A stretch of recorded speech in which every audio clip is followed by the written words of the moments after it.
9 அம்ச கோரிக்கைகளை வலியுறுத்தி 3வது நாளாக போராட்டத்தில் ஈடுபட்ட பார்வை மாற்றுத்திறனாளிகள் வலுக்கட்டாயமாக கைது செய்யப்பட்டிருக்கின்றனர். அண்மை செய்தியாக நாம் பார்த்துக் கொண்டிருக்கிறோம். சென்னை நந்தனத்தில் 3வது நாளாக போராட்டத்தில் ஈடுபட்ட பார்வை மாற்றுத்திறனாளிகள் வலுக்கட்டாயமாக கைது செய்யப்படும் நேரலை காட்சிகளை நாம் பார்த்துக் கொண்டிருக்கிறோம். 9 அம்ச கோரிக்கைகளை வலியுறுத்தி பார்வை மாற்றுத்திறனாளிகள் 3வது நாளாக போராட்டத்தில் ஈடுபட்ட நிலையில் சென்னை நந்தனத்தில் போராட்டத்தில் ஈடுபட்டுக் கொண்டிருந்த பார்வை மாற்றுத்திறனாளிகள் போலீசாரால் வலுக்கட்டாயமாக கைது செய்யப்பட்டு வருகின்றனர். அண்மை செய்தியாக நாம் பார்த்துக் கொண்டிருக்கிறோம். போராட்டத்தில் ஈடுபட்ட பார்வை மாற்றுத்திறனாளிகள் திமுக அரசுக்கு எதிராக கண்டன முழக்கங்களை எழுப்பி போராட்டத்தில் 3வது நாளாக ஈடுபட்டு வரும் நிலையில் அவர்களை விளம்பர திமுக அரசு காவல்துறையை ஏவி வலுக்கட்டாயமாக கைது செய்து வருகிறது.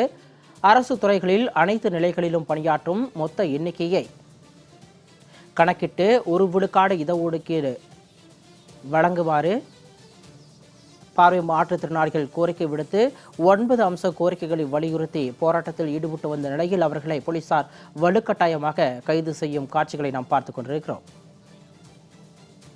கூடுதல் விவரங்களோடு எமது செய்தியாளர் கவினா இணைப்பில் இருக்கிறார். விவரங்களை கேட்டு பெறலாம். வணக்கம் கவினா. 3வது நாளாக போராட்டத்தில் ஈடுபட்டு வரக்கூடிய பார்வை மாற்றுத்திறனாளிகளை போலீசார் வலுக்கட்டாயமாக கைது செய்து வருகின்றனர். அவர்களுடைய போராட்டம் தொடர்பான விரிவான விவரம். வணக்கம் சிகாமணி.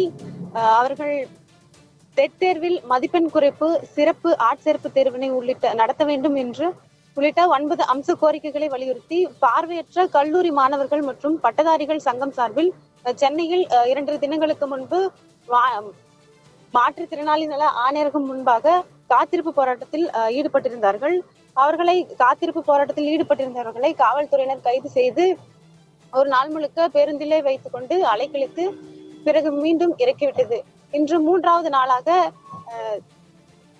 நந்தனம் ஆடவர் அரசு கலைக்கல்லூரி முன்பாக சாலை மறியல் போராட்டத்தில் ஈடுபட்டவர்களை காவல்துறையினர் வலுக்கட்டாயமாக அவர்கள் இழுத்து கைது செய்து வந்திருக்கிறார்கள்.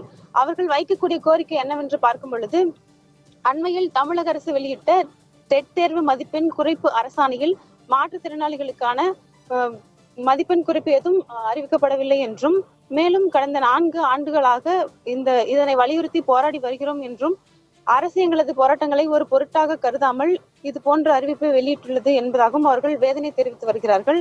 மேலும் மாற்றுத்திறனாளிகளின் நலன் கருதி தற்போது 78 மதிப்பெண்ணாக உள்ளதை 60 குறைக்க வேண்டும் என்றும், கடந்த 2023 முதல்வர் அறிவித்த மாற்றுத்திறனாளிகளுக்கான சிறப்பு ஆட்சேர்ப்பு தேர்வினை அரசு விரைந்து நடத்த வேண்டும் என்றும், அதே போல வட மாநிலங்களில் வழங்கப்படுவதை போல தமிழகத்திலும் குறைந்தபட்சம் 6000 ரூபாய் உதவித்தொகை வழங்க வேண்டும் என்றும் அவர்கள் இது போன்ற 9 கோரிக்கைகளை வலியுறுத்தி 3வது நாளாக போராடி வருகிறார்கள்.